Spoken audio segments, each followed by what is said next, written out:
Hello everyone and welcome to my channel. The video is entertaining. Thanks for watching and enjoying.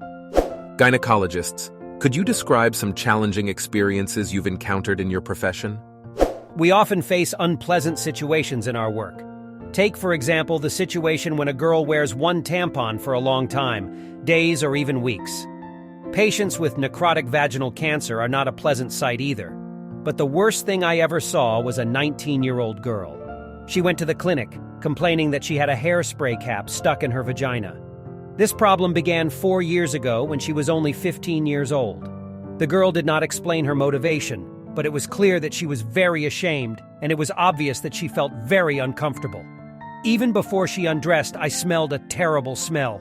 When I began to investigate the situation, it got even worse. The lid was all over the top, and you could see that it had healed well in 4 years. The difficulty in healing was further compounded by the fact that the lid pierced both the bladder and rectum. Several extensive operations were required to remove the cap. It was a truly horrendous case and reminded me of the importance of seeking the help of qualified professionals and not trying to solve such problems on my own.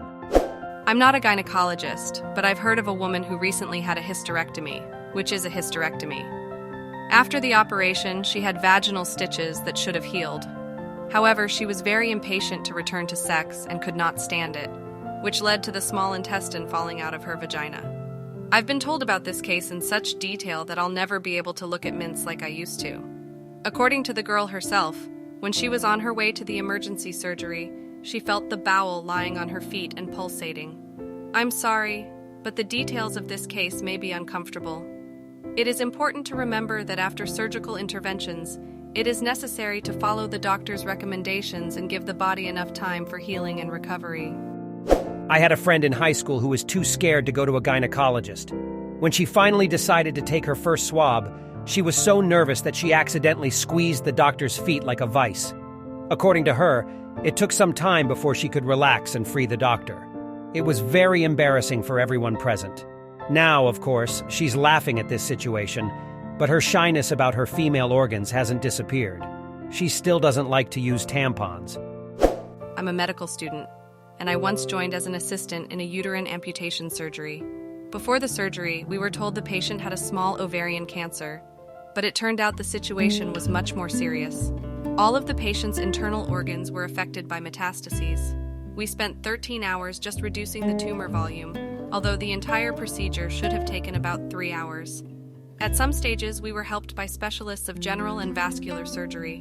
We replaced half of the patient's blood volume after all that was experienced. She was very ill and went through a long and difficult post-op period, but she eventually recovered and was able to return home to her family.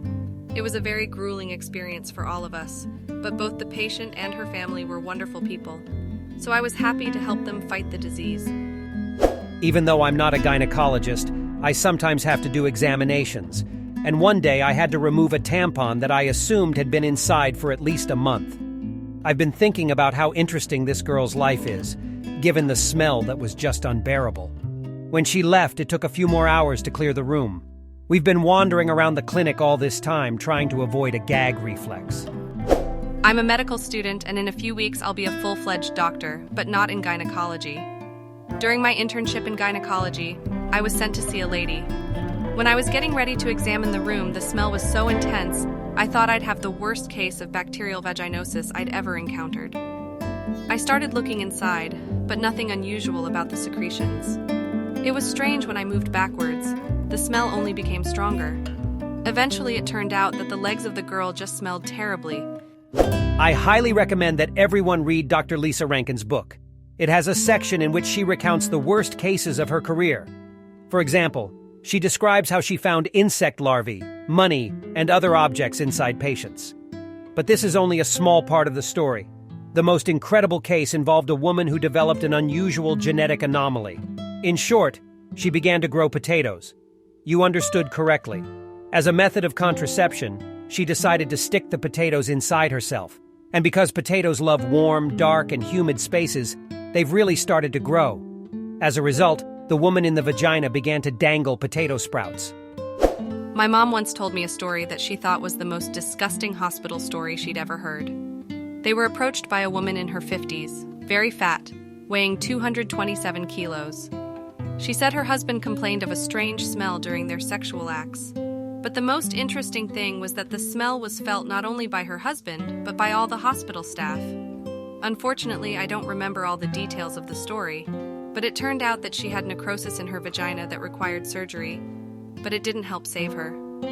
The worst part of the story is that her husband was the first to smell this infernal smell during sex. It was a real nightmare for both of them. I'm not a gynecologist, but I've also witnessed some terrible scenarios. The first time I saw a woman with vaginal cancer, and then I witnessed the effects after a complete vaginal and cervical removal. Honestly, it was a terrible sight, and I can't really describe all the procedures because I was a very young student at the time. Eventually, all that was left of the organs was a big, full hole from which something was dripping.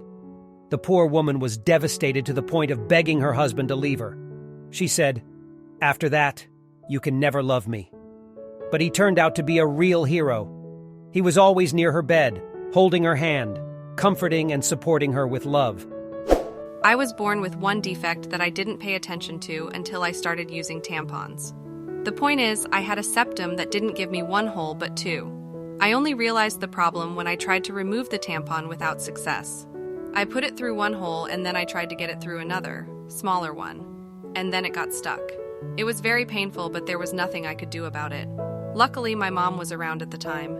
At first, she thought I was just stupid and couldn't get the tampon out on my own, but then she realized what was going on. She took me to gynecology, where I had surgery. Now I have no more problems with it. A couple of years ago, a friend of mine was an intern in gynecology. One day, a young patient came to them with two complaints. One, she couldn't get pregnant, and two, she had chronic diarrhea. A gynecologist asked her how often she had anal sex, and she said she always has. Turns out the guy convinced her it was easier to get pregnant through the anus than the front, so she asked him to do it from behind. Thank you for watching. In the comments below the video, tell us about the horrors you saw. Don't forget to also watch our other videos. Have a nice meal. Bye.